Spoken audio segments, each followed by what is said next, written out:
Assalamu alaikum wa rahmatullahi wa barakatuhu, très chers frères et très chères sœurs. L'une des pratiques du mois de Ramadan, évidemment c'est une pratique qu'on peut faire toute l'année, mais durant le mois de Ramadan on fait l'effort de se connecter à Dieu, de se connecter à la mosquée, de faire ces retraites spirituelles.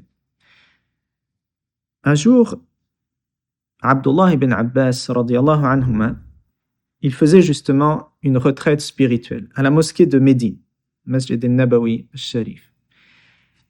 Et pendant son i'tikaf, il y a un homme qui rentre et qui s'assoit pas loin de lui. Et Abdullah ibn Abbas, il lit sur son visage l'anxiété, la tristesse, préoccupé, stressé. Et donc il va le voir, il ouvre la discussion. C'est pas parce qu'il se dit je suis i'tikaf, il justifie ça comme je délaisse cette personne en détresse. Non, il va la voir, il l'interpelle, il se renseigne. Et il dit oui au cousin du prophète, c'est que j'ai une dette, l'échéance est arrivée, je n'ai pas de quoi rembourser, je ne sais pas quoi faire. Qu'est-ce que je vais dire auprès du créancier? Et Abdullah ibn Abbas de lui dire, aimerais-tu que je vienne avec toi, que je discute avec lui, peut-être qu'il peut repousser l'échéance ou baisser la somme de la dette? Et l'homme est très content, genre une intercession, là, il y a un intermédiaire qui est nul autre que le cousin, un des plus grands savants de la Ummah qui va venir avec lui. Donc il accepte, mais il lui dit, et donc il commence à partir, puis il lui dit, mais ô cousin du prophète, alayhi salatu wassalam, n'oublies-tu pas dans quoi, genre, ne devrais-tu pas rester dans l'adoration que tu faisais? Genre, n'as-tu pas oublié que tu étais en pleine retraite spirituelle? Et là, Abdullah ibn Abbas de dire, j'ai entendu celui qui gît ici, celui qui est sahibu hadha al-qabr, le prophète alayhi salatu wassalam, qui a dit, là je vous lis pour être précis, man masha fi hajati akhihi wa balagha fiha kana khayran min i'tikafi 10 sinin. Et celui qui marche avec son frère en mission pour l'aider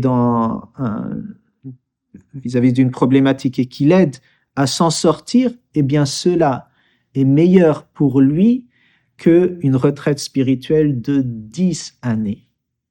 Et subhanallah, ici on est en plus à la mosquée de Médine. Ce qu'on veut retenir et mettre en lien avec Surat al-Hujurat, c'est l'importance de la réconciliation et combien cette adoration a de valeur, voyez, qui dépasse parce que c'est une action qui va avoir des retombées et qui va avoir de grandes, belles proportions, alors que l'i'tikaf, ça te concerne toi. Sûrement que quand tu travailles sur toi, tu vas être en mesure de faire un plus grand travail. Mais voyez l'idée de la réconciliation et sa valeur. Et là, nous avons le verset 9 qui nous parle de ce sujet. وَإِن طَائِفَتَانِ مِنَ الْمُؤْمِنِينَ اقْتَتَلُوا فَأَصْلِحُوا بَيْنَهُمَا. Le verset est long, plusieurs choses à retenir, à prendre de votre temps précieux de ce mois béni de Ramadan, mais retenons فَأَصْلِحُوا. Il y a un devoir.